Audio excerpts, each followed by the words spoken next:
welcome to Xcel Full Throttle, the Xcel Modified podcast. I'm Kevin Inglin, and I'm joined by the founder and owner of the Xcel Modified series, Doug Borger. This is just the beginning of a series of episodes where we'll take you behind the scenes, break down the latest developments, and keep you up to speed with all the news and stories from the Xcel Modified series. Before we get started, let's take a moment to let you know that this program is brought to you by Hoosier.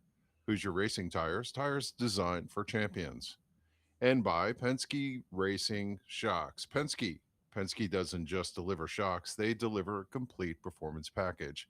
Hi, everyone. I'm Kevin England, and I'm here with Doug Borger. And today we have a full show to kick off our first podcast episode. I'm pleased to say hello to Doug Borger. Doug, I'm excited to get the chance to talk about all that's going on with the Xcel Chassis series. Hi, Kevin. Glad to be here. Got a lot of stuff to go over today. Really looking forward to it. So let me take a moment to mention a few things we plan to touch on and set the stage, and then we can get right into it. The 2025 season has come to a close, and we're planning for the 2026 campaign. It's already underway. We share some of the details about the season to come. There's also big news on the technical side. A brand new body design for Xcel Modifieds is now available. We'll talk about the changes, how they affect the cars, and how you can order new body parts, whether you're refreshing a current setup or going all in with a full body package. We want to take a moment to recognize our 2025 champions and reflect on the highlights of the season that has just passed. And beyond that, we've got a few other topics lined up to keep things rolling. So, Doug, from our conversations and from what you've been doing and what I'm hearing, I know that there's a lot happening in your Kunkletown shop. Let's kick things off with an update that drivers are going to be interested in. 63 drivers participated in tour races in the 25 season, but now we're looking ahead to 2026. Let's start with the 26 schedule. How are things lining up this year, Doug? It's all coming together pretty well. We have a handful of shows at Linda Speedway with the tour and weekly deal. We're at Grandview for probably like 4 or 5 shows this year on a Friday night. We're down at Bridgeport on the big track, of course. We're at Big Diamond. We're at McGraw, which is down at Baps. And then we have a couple shows at Kutztown this year. That sounds like a pretty good mix. You have little tracks, medium tracks, larger tracks. Good to see Big Diamond back on the schedule again. And Kutztown should be a total blast. Yeah, Kutztown's always a great show. You know, it seems like every year we have a different winner down there. It's just it's a neat deal. Really, really neat deal. Doug Rose puts a good track together for us that night. It's always a good show. Just like at Bridgeport. At Bridgeport, Doug Rose always gives us a good track. Yeah, and the racing at Bridgeport is amazing. At 2, 3 wide, the high banks. That place is a total blast to watch the races. I can't imagine what it's like to drive. And it sounds like a good diversity of tracks. And I always feel like the drivers are fortunate to have such a diversity of tracks. And some of these tracks, I'm going to say, are destinations. They're tracks that every driver, no matter what kind of series you race with, wants to run these tracks. And the breaking news is maybe Grandview is going to go away. So a chance to get to race Grandview one more time next year. Yeah, that's a big thing. That's a very big thing.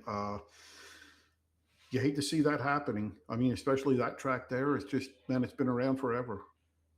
Yeah, the news of New Egypt not running next year. That's the reason why they're not on the schedule. We got to race there last year, and Grandview.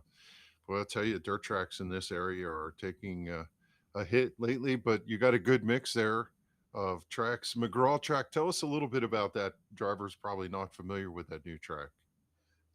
Uh, Baps Speedway put a smaller track in. It's equal to like a Kutztown Speedway, size wise. And they just wanted to start focusing on small cars and everything like that a little bit more. So they put that in last year. And we didn't get there in time to be on the schedule for last year. Our schedule, like I had the schedule all made up already till they got the track open. And I'm one of them guys, once I put a schedule out, I don't change it. I don't add, I don't subtract, I don't do anything like that. So it just didn't work out last year. So we jumped on board right away this year and got a couple races down there. That being said, I know that opportunities sometimes present. You talk with different track owners all over the place, and every once in a while we sneak a different track in. And I heard this year that you're talking about doing a series race. Something we don't have in Excel yet is a mini series of races. We're going to run multiple races back to back over the course of, say, a week. Are you putting something together? I'm trying to. Yeah, I'm trying to. It's a tough deal to put something like kind of like a speed week together. It's going to be probably till it's all said and done, probably like a four race program. It's going to be like a Tuesday, Wednesday, have off on Thursday, and then Friday, Saturday program. So we are fortunate enough to have a marquee race each year in the Tim Van Horn Memorial. Doug Newbigging took the trophy this year at the Kingdom of Speed, Bridgeport. Yes, I'm sure that's a trophy that a lot of the drivers want to win that Tim Van Horn Memorial, and you're putting together an event for 2026 already. absolutely. Yeah, the Tim Van Horn Memorial Race is going to be at Linda's Speedway, July 3rd. Going to be added laps. There's going to be some bonuses involved and everything like that. And the big thing there is going to be everybody qualifies. No matter how many cars we get, we're starting them all. Wow, Yep, that should be a lot of fun. it's going to be different. Are you also going to run the end of season race at Linda's, as is the tradition, and everybody also has that one circled on the calendar. Last year, Richie won that race in a Yes, dominating performance, and I know a lot of drivers look forward to the end of season big event, usually a 50 lapper at the Linda Speedway. yeah. Richie, it seems like Richie almost owns that racetrack. He's really, really quick there. A couple other guys are too, but it just seems like when the money's on the line, Richie always steps up to the plate there. Uh, he can be quick at other places too. Don't get me wrong, but at that track there, he just he has it figured out. Talking about the 2025 season, Doug Newbigging won the championship. And let's reflect a little bit on the 25 season, both locally and abroad, where the cars race outside of the Mid Atlantic region. Doug was the champion, and he had a really breakout year this year. Yeah, yeah, he really did. This is his, I think, second or third year in our program. Came from racing four cylinder cars, and just he's a real quick learner, real quick study, listens very well, takes direction very well. Uh, got a bunch of guys in our program like that I can work with, and they're willing to listen. If you're willing to listen, I'm willing to teach you. That's kind of how it works. So, and he's one of them guys. Yeah, the diversity of winners is starting to creep up there, and we're seeing a lot of different names in the win column. And also, it shouldn't be lost that you have cars racing out in the Midwest and down in the South. Yeah, yeah. Just going to give kind of like a shout out to all my guys throughout the country. We have like Jordan Tittle won the points up at Hamlin this year. Uh, Michael Lindsay won in Texas. Chad Dugan won in Iowa. Dan Anderson won in Oklahoma. Kenny Harris won at Linda's the points. Brandon Payne won up at Pencan. Tyler DeLep won at Thunder Mountain, and Doug Newbeginning won my tour program. Wow. It's crazy to think how many cars you have out there. Do you have a sense of how many cars you've produced and are racing all over the US? Yeah, I think I'm at like car number 168 right now. I'm welding together, or 268. I'm sorry, 268. Wow. I would love to see some of those cars sitting in barns and shops too, where some people have kind of uh, gotten away from racing to come back and join us or put those back in the mix, as there's plenty of opportunity for cars for sale this Yeah, year, and to come buy a car from you. How does somebody get a car from you? just pick up the phone and give me a call. It really is that simple. Give me a call. We'll go over what colors you want for the frame, what colors you want for the body, and that's it. We're good to go then. Yes, part of the winter season, now that it's cold, And as we record this, it snowed today. The Yeah. winter once over, replacing used body panels, freshening up frames, bumpers, axles, whatever else, shocks and such. Talk a little bit about that. You have a new body this year that you've designed, and it's got some special features that change the utility of the body. Yes. Yes. We're putting the roofs where they flap front instead of flapping back with a hinge. And the reason why that is because if you forget to latch it, it opens up. And like I'm up in the tower with the track owners and everything like that. And the track owners, every time somebody's roof opens up, they get all they want to throw a caution flag and everything like that because they think the worst is going to happen or something, which it doesn't mean anything. And also, my group of cars in Texas, that happened down there in Texas the night that the insurance company was there. So the insurance company told them that they have to make the roofs where they flap front, so then the air is always pushing them shut. Hence, that's what I'm doing for this year for my guys up here. It's not a mandatory thing; you don't have to do it, but that's all the new stuff that I'm building right now. That's what I'm putting on the cars. Yeah, such a simple change, and it really does kind of look goofy when the roof, driver forgets to latch it really well. And in a thrash to get out to the race, it happens. You see the roof come back, and it just flops harmlessly back there. But it would be nice to have it held down and in place all the time. I understand.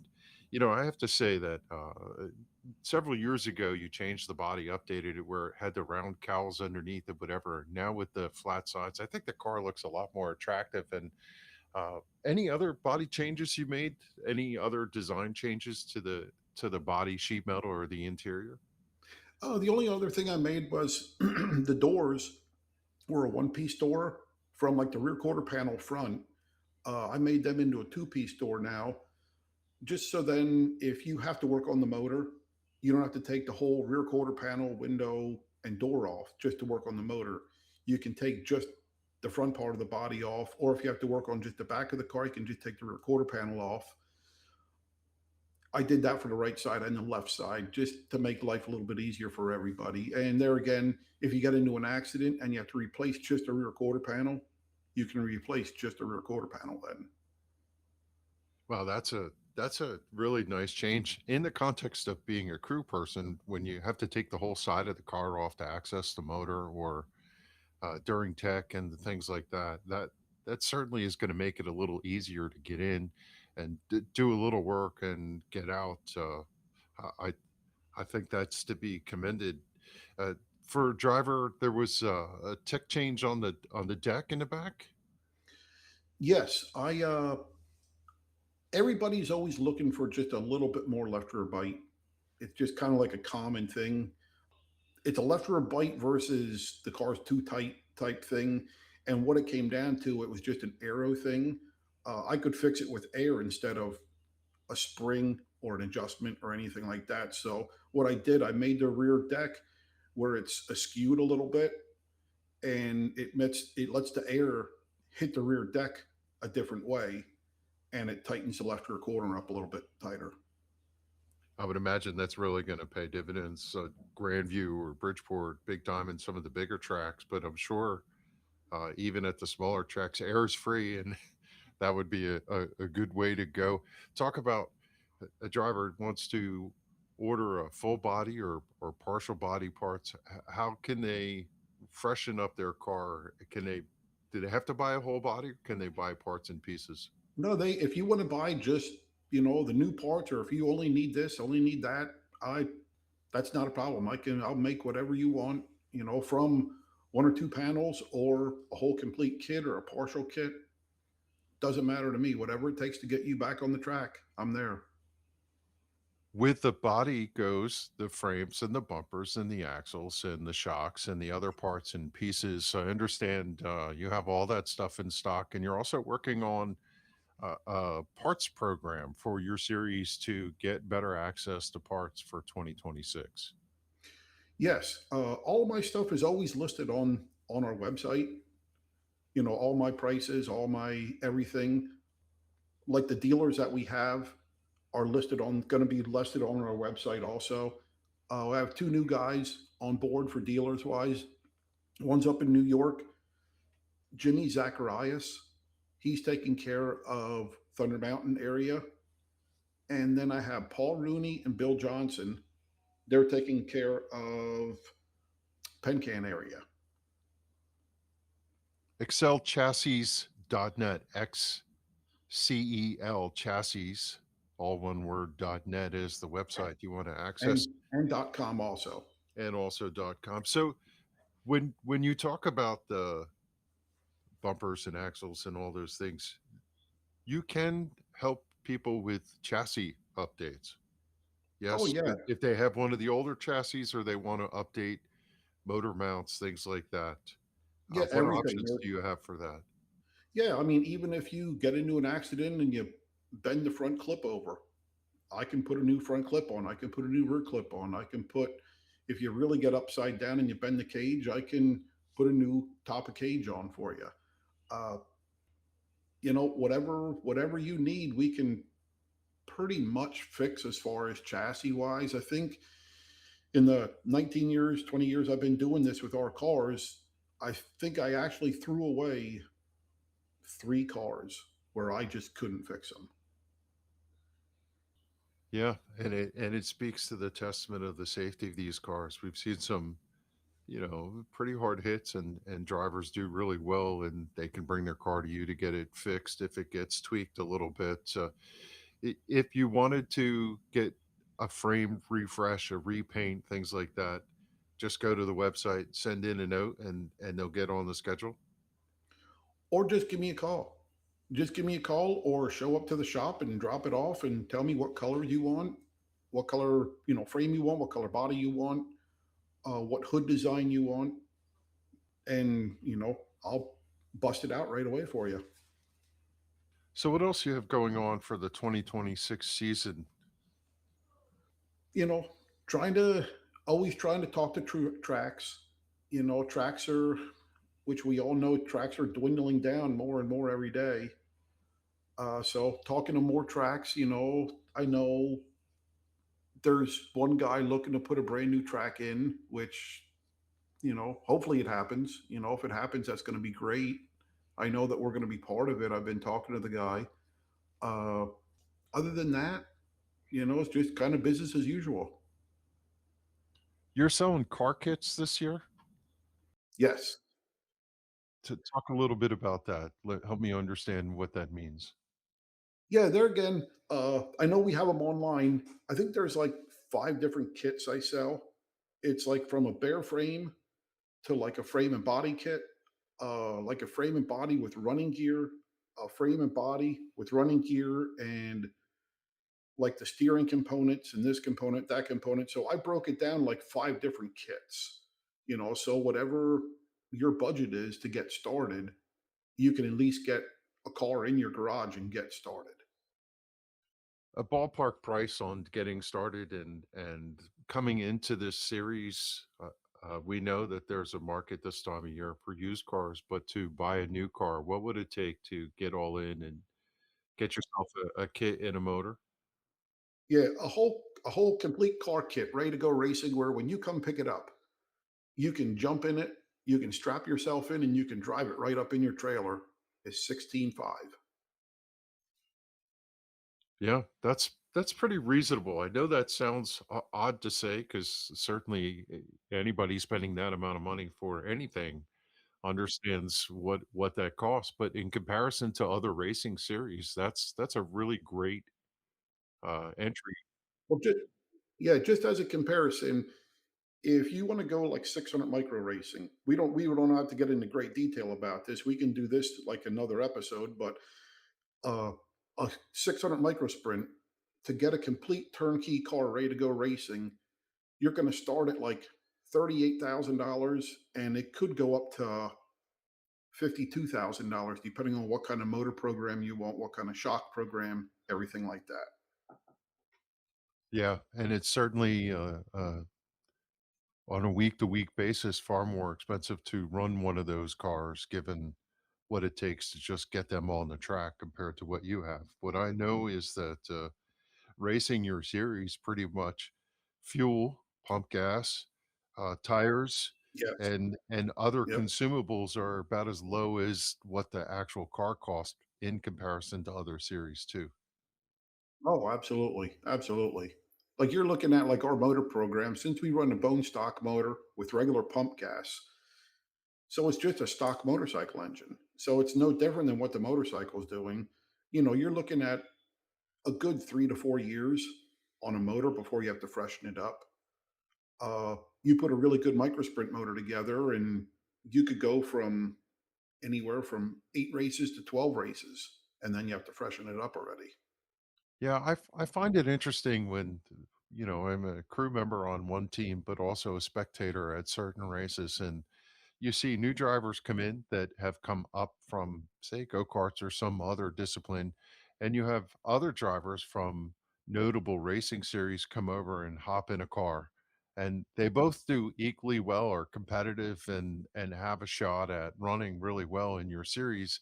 The parity in it is pretty interesting to me from my vantage point, and I think that's a really untapped opportunity for drivers to understand how how well they can run in one of your cars once they get a little bit of sensibility for setting the car up and doing the maintenance of whatever it takes. Yeah, exactly. I mean, our program is designed all about it's a driver. Our program is all about driving. If you're a good driver, you're gonna come to the top. It's that simple. Setups mean a lot. Don't get me wrong, they really do. They always do. But in our program, everybody has the same shocks, the same everything to work with. So it does still come down to a driver means a lot. Yeah, and I've stood in the trailer and watched you talk to a relatively new driver and give them basically everything off your sleeve for a setup. And they go from riding around to being competitive within a couple races of understanding how to drive the car down into the corner, make it rotate through the center and drive off. And if they have a setup that works with them, they can get comfortable. And after a couple races, we've seen fairly new drivers come into the series and be competitive right off the bat. Yeah. And it still comes down to it where I work with all my guys and girls as far as it's not just a setup thing. Sometimes they might be driving the car wrong, and I've been around long enough where I can see that you're driving the car wrong, and I can tell you, you have to do this, you have to do this. When the car does this, this is what you have to do. It's since they're still new at it, they don't know that yet. So, I just want to fill them in and tell them, I try to take the learning curve away from that from them so then they can learn a lot quicker instead of trial and error like everything else.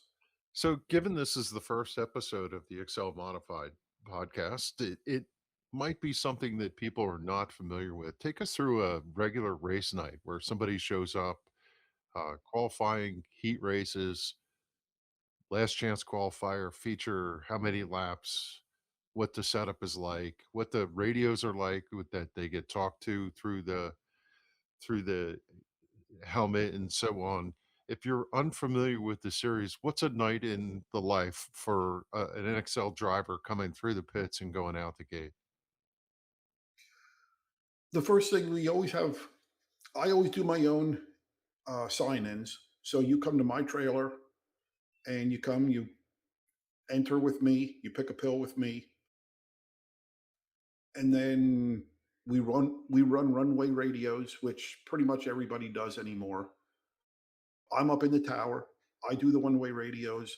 I kind of officiate my program. I go by if a track member sees something on the track, he'll radio it over to me. And if a track member sees something, I go by what he says too.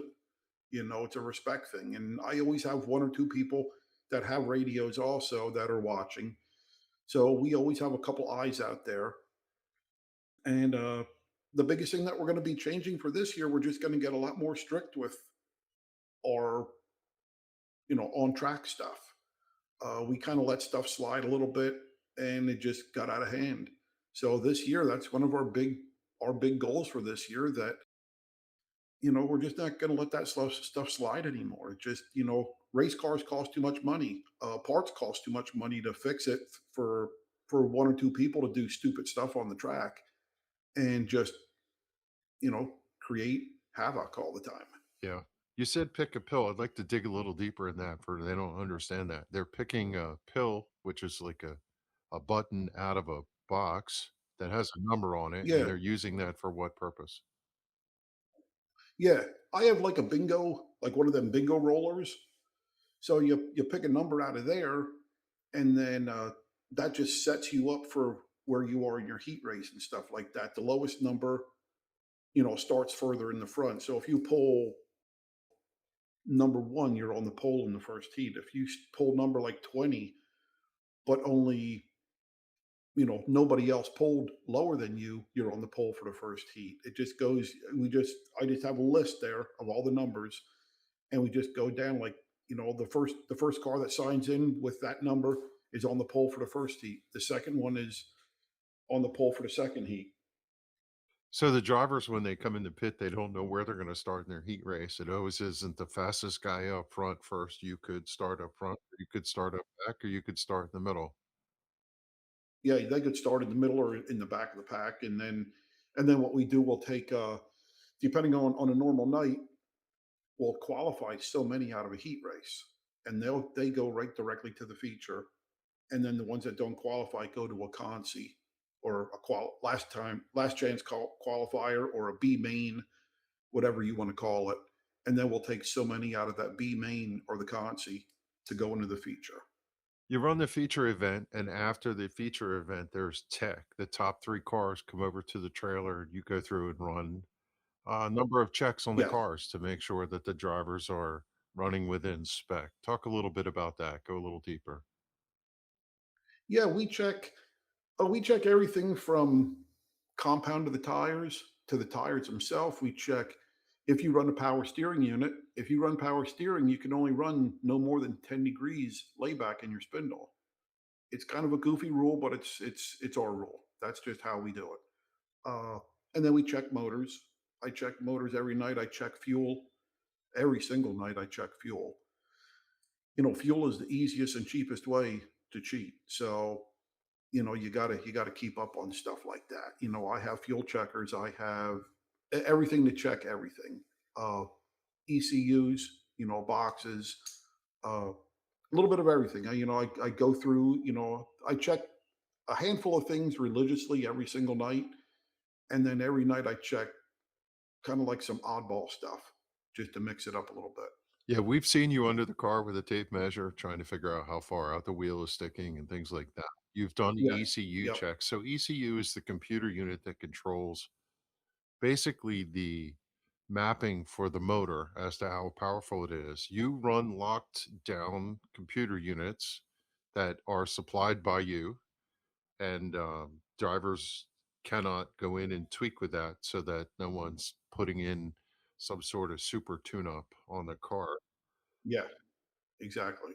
Yeah, it's a fun series, I have to say, watching the races and seeing the drivers figure out the season and so on. One of the things that's interesting is the mix of drivers.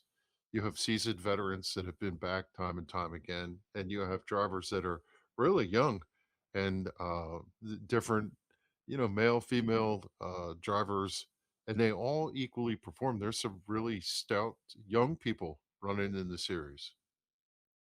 And the big thing about our program that just I feel that really sets us apart from everybody else is you can be a first time person coming to our program. First time at the track, first time. I bet you three-quarters of our people will go over there to that new person, introduce themselves, and they'll say to that guy or girl, if you need anything during the night, I'm right over here or I'm right over there or whatever. We have a great group of people.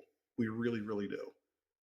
Yeah, the Excel community is just that, a community. There's been times when we've been laying underneath somebody else's car trying to get it fixed for them so that they can continue to race. One of the most frustrating things, I think, at the 50 lapper, one of the cars showed up and broke right at the beginning. And unfortunately, they towed out the gate before they even got to a heat race. And that just breaks my heart because you know how hard it is to get to the racetrack, and that people are really incredibly generous with their time, their parts, their expertise to come and help inside the community itself.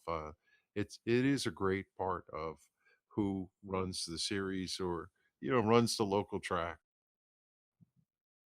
Yeah, and it's yeah, definitely, and it still comes down to it where I mean, I got a lot of balls in the air that I'm juggling all night long. Don't get me wrong, but I'm also one of them guys where if I see somebody struggling or something's going on, I'm right there also twisting wrenches for somebody else also, or if they're having a problem with this or problem with that, you know, come get me. I can, I probably saw that scenario already and I can tell you what it is. The 2025 season saw a bunch of different winners this year. Doug Newbigging took the trophy, as we said, at Bridgeport. I remember his win at New Egypt Speedway. They were spending the weekend at Pocono Raceway. They left Pocono Raceway, came to the Yeah, racetrack at New Egypt. He won the race, and then they went back to watch the Cup race on Sunday. I thought that was a neat story this year. yeah, yeah, definitely. Yeah, we definitely had a lot of different winners this year. And that just shows you that everything is pretty equal with our program. It really is. I mean, any given night, anybody can win. There's cars out there. I mean, I know this Jimmy Silks, the number 15 car. That car there, the serial number on that car is number 4. That's the fourth car I ever made. And I mean, there's some nights he finishing like the top Jimmy Strong. Yeah. And I mean, he finished towards the front, at a couple times. So, and there's a car that's, man, 19 years old. Yeah. That's kind of cool. So Excel chassis .net or .com is the website. You're located at 415 Beltsville Drive, Kunkletown, PA. If somebody wants to stop by the shop, drivers should be taking care of their cars, hopefully in their garages. It's cold outside. What should they be doing for winter maintenance? Any last tips you want to give them before we close down? The biggest thing, I mean, man, it's getting cold out. Just check the antifreeze in your car. If you don't have antifreeze in your car, just if you have a Suzuki, it's a simple drain bolt on the side of the water pump. Just let it drain.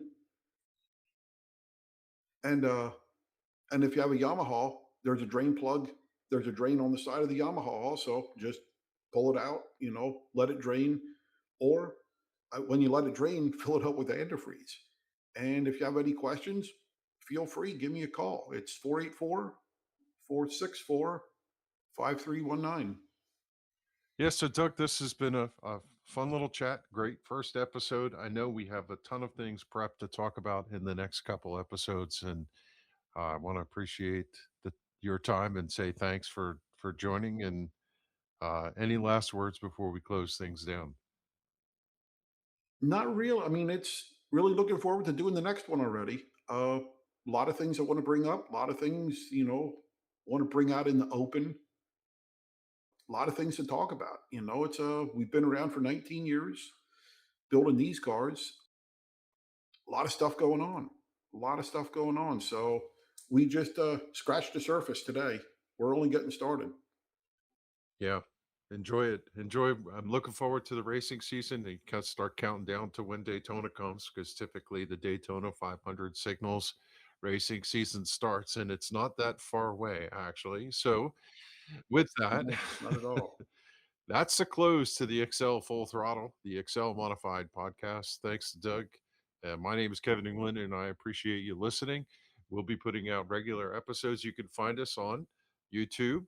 You can find us on Spotify or your Apple podcast or anywhere you listen to your podcasts. We'll be posting the show. And of course, you can find it on excelchassis.com or .net. We'll have a link to the episodes there for the next one coming out. Thanks for listening, everybody. We'll catch you next time on the Excel Full Throttle.